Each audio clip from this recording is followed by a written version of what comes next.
Engineering படிக்கணுமா? ஒரே choice Emmanuel அரசர் குரூப் ஆஃப் இன்ஸ்டிடியூஷன், மார்த்தாண்டம். மழைக்கால நாடாளுமன்ற கூட்டத்தொடர் தொடங்க உள்ள நிலையில் நாடாளுமன்ற வளாகத்தில் தற்பொழுது அனைத்து கட்சி கூட்டமானது தொடங்கியிருக்கிறது. இது தொடர்பான முக்கிய செய்தியை பார்க்கிறோம். கூடுதல் விவரங்களோடு இணைகிறார் எமது செய்தியாளர் ரமேஷ்குமார்.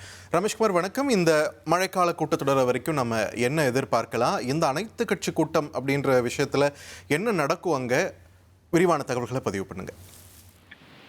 நாளை நாடாளுமன்ற மழைக்கால கூட்டத்தொடர் கூட இருக்கிறது. பொதுவாக நாடாளுமன்ற கூட்டத்தொடர் நடைபெறுவதற்கு முன்னதாக மத்திய அரசின் சார்பில் ஒரு அனைத்து கட்சி கூட்டம் நடைபெறும். அந்த அடிப்படையில் தான் நாடாளுமன்ற வளாகத்தில் மத்திய அரசின் சார்பில் கூட்டப்பட்டிருக்கின்ற இந்த அனைத்து கட்சி கூட்டம் தொடங்கி நடைபெற்று வருகிறது. பாதுகாப்புத்துறை அமைச்சர் ராஜ்நாத் சிங் தலைமையில் தான் இந்த கூட்டம் தொடங்கி நடைபெற்று வருகிறது. இதில் அரசின் சார்பில் மாநிலங்களவை முன்னவர் ஜே.பி. நட்டா, நாடாளுமன்ற விவகாரத்துறை அமைச்சர் கிரண் ரிஜிஜு உள்ளிட்டோரும் பங்கேற்றிருக்கிறார்கள். திமுக எம்பி டி.ஆர். பாலு, அதிமுக எம்பி தம்பிதுரை உள்ளிட்ட தமிழகத்தினுடைய முக்கிய பிரதான கட்சிகளை சார்ந்த உறுப்பினர்களும் இதில் பங்கேற்றிருக்கிறார்கள். குறிப்பாக நாளைய கூட்டத்தொடரில் மத்திய அரசு என்னென்ன மசோதாக்களை தோராயமாக கொண்டு வர இருக்கிறது என்பது தொடர்பான விவரங்களை உறுப்பினர்களுக்கு முறைப்படி தெரியப்படுத்துவார்கள்.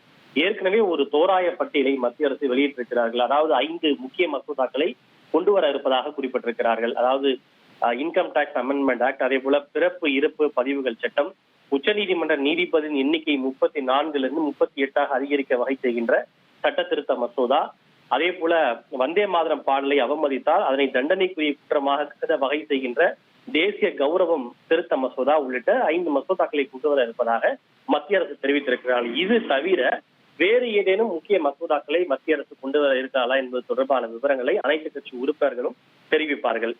மற்ற கட்சிகளை பொறுத்தவரை அவர்கள் எழுப்ப வருகின்ற தேசிய மற்றும் மாநில முக்கியத்துவம் வாய்ந்த விவகாரங்கள் என்ன என்பது தொடர்பாக தங்களுடைய கருத்துக்களை முன்வைப்பார்கள். தற்போது தமிழகத்தை எடுத்துக்கொண்டால் கர்நாடக அரசு மேகதாது ஆற்றின் குறுக்கே அணை கட்டும் விவகாரம் பூதாகரமாக வெடித்திருக்கிறது.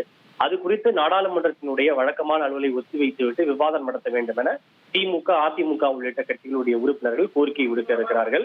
இது தவிர காங்கிரஸ் தலைமையிலான எதிர்கட்சிகளை பொறுத்தவரை அயோத்தியா கோவில் நன்கொடை திருட்டு மற்றும் முறைகேடு, மேற்காசிய பிராந்தியத்தில் ஏற்பட்டுள்ள புதிய போர் சூழல், அதே போல விலைவாசி உயர்வு உள்ளிட்ட பல்வேறு முக்கியமான பிரச்சனைகளை எழுப்புவதற்கும் திட்டமிட்டிருக்கிறார்கள். இந்தந்த விஷயங்களை எல்லாம் நாங்கள் எழுப்ப இருக்கிறோம். அதற்கு நீங்கள் எதிர்கட்சிகளுக்கு போதிய நேரம் ஒதுக்க வேண்டும். மசோதாக்களை நிறைவேற்றுவதில் மட்டுமே நீங்கள் கவனம் செலுத்தக்கூடாது.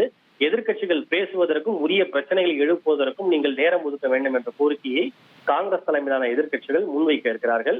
மத்திய அரசை பொறுத்தவரை எதுவாக இருந்தாலும் தனியாக விவாதிப்பதற்கு அரசு தயாராக இருக்கிறது. மசோதாக்களை நிறைவேற்ற நீங்கள் ஒத்துழைப்பு தாருங்கள், நீங்கள் எழுப்ப விரும்புகின்ற பிரச்சனைகளை பேசுவதற்கு நாங்களும் ஒத்துழைப்பு தருகிறோம் என்று மத்திய அரசின் சார்பில் ஒரு வழக்கமான கோரிக்கையை அவர்கள் முன்வைப்பார்கள். நன்றி ரமேஷ்குமார், உங்களோட விரிவான தகவல்களுக்கு. இன்ஜினியரிங் படிக்கணுமா? ஒரே சாய்ஸ் இமானுவேல் அரசர் குரூப் ஆஃப் இன்ஸ்டிடியூஷன், மார்த்தாண்டம்.